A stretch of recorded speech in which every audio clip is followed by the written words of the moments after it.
নমস্কার, কেমন আছেন সবাই? মিস্টার বংবিকি ইউটিউব চ্যানেলে আপনাদের স্বাগত। তো এই প্রথম আমার নিউ দিল্লিতে যাওয়া, খুবই আনন্দের সাথে। আর এই যে আমার পোজ, মানে সেলফির পোজ দিয়ে যে যাওয়া হচ্ছে, সেটা হচ্ছে সবাইকে খুঁজতে যাওয়া হচ্ছে। সাথে ভাবছি আমি নিজেও একটুখানি সেলফি নিয়ে নিই। আমি সেলফি নিতে খুব ভালোই বাসি। তো আমার আগে আগে যাচ্ছে, এ হচ্ছে ব্রোজো, আমাদের একজন বন্ধু। এও খুঁজছে, আর বাদবাকি মেম্বারদের আমরা 6 জন মিলে গেছি, কিন্তু কাউকে খুঁজে পাওয়া যাচ্ছে না। কে কোথায় কে এনে খুঁজেই পাওয়া যাচ্ছে না, ভিড়ের মধ্যে সবাই ঘুরছে। এটা হচ্ছে আমাদের সেই নিউ দিল্লি স্টেশন। বাইরেটা দেখুন কতটা সুন্দর, ওফ, জাস্ট অ্যামেজিং। প্রথম নিউ দিল্লি স্টেশনটা দেখলাম তো সত্যি কথা বলতে খুবই ভালো লেগেছে জায়গাটা, নিউ দিল্লি যে স্টেশনটা। তো সেখান থেকে সবাইকে খুঁজতে কাউকে তো পাচ্ছি না। অ্যাটলিস্ট এবার সবাইকে খুঁজে পেলাম। এবার দেখুন, আমার আগে যে যাচ্ছে সে একজন ব্রোজো, আর এটা হচ্ছে আমার বোন, যে অরেঞ্জ পিঠে এক্ষুনি পোজ দেবে। দেখুন, এই আবার পোজ দিতে ভালোবাসে, এই পোজ দিয়ে দিল। তো এই বোন, পাশে হচ্ছে বোনের বান্ধবী, এখানে আমার একটা বন্ধু। তো আমরা আরেকজন বন্ধু আছে, সে চলে গেছে গাড়ি খুঁজতে। তো 6 জন মিলে আমরা সবাই গেছিলাম দিল্লি ট্যুরে। দিল্লি থেকে আবার আমরা গেছি মানালি থেকে আমরা সবাই গেছি ট্রেকিংয়ে। তো কেমনভাবে সবাই ঘুরলাম বেরোলাম, সমস্ত ডিটেলস ভিডিও আমার কাছে আছে।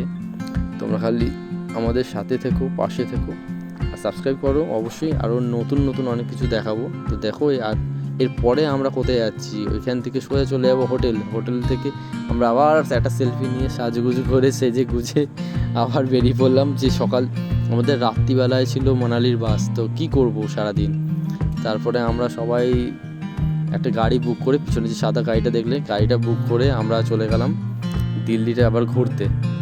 তো দিল্লির চারিদিকটা এতটা সুন্দর, এতটা ঝকঝকে পরিষ্কার, মানে অসম্ভবই সুন্দর দিল্লি জায়গাটা। তবে ইন্ডিয়া গেটে পৌঁছাতে গেলে এই সাবওয়ে দিয়ে কিন্তু সবাইকে যেতে হবে, কারণ ওইভাবে রাস্তার ওফুটে যেহেতু ইন্ডিয়া গেট, রাস্তা আমরা যেমনি ফটফট করে যেমন ক্রস করে বেরিয়ে যাই, ওইভাবে কিন্তু কেউ ক্রস করতে পারবে না।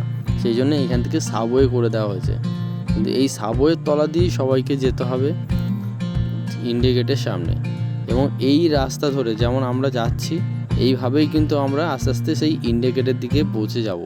দেখুন এবার ইন্ডিয়া গেটটাকে কতটা সুন্দর লাগছে দেখতে, ওফ, অ্যামেজিং। আমিও সামনে থেকে যেমন দেখছেন আপনারা এই ভিডিওতে, তো আমিও কিন্তু সামনে থেকে একই রকম হুবাহু একই রকমই দেখেছি। তো নিজের চোখকেও যেন বিশ্বাস করতে পারছেন যে এতটা সুন্দরভাবে কীভাবে হতে পারে। তো সত্যি কথা বলতে, একবার সবাই গিয়ে ওখানে দিল্লি ইন্ডিয়া গেটটা দেখে আসুন, ঘুরে আসুন সামনে থেকে। যে অসম্ভব সুন্দর, কল্পনার বাইরে, এতটা অসম্ভব সুন্দর। আমি ওই জন্য কাছ থেকে জিনিসটাকে দেখাবার চেষ্টা করেছি ভিডিওতে। দেখুন কাছ থেকে কতটা সুন্দর লাগছে দেখতে জায়গাটা। তো চারপাশে সব লোকেরা আসছে এই কারণেই, যে জায়গাটা এতটা সুন্দর লাগছে, সেলফি নেওয়ার জন্যই আসছে। আর প্রত্যেকটা বিল্ডিংটার দেখুন, ইন্ডিয়া গেটের দেখুন, প্রত্যেকটা জায়গা নিখুঁতভাবে কাজ করা আছে। আর অসম্ভব সুন্দর জায়গাটা। একবার আসুন, ঘুরে যান, ভালো লাগলে সাবস্ক্রাইব করুন।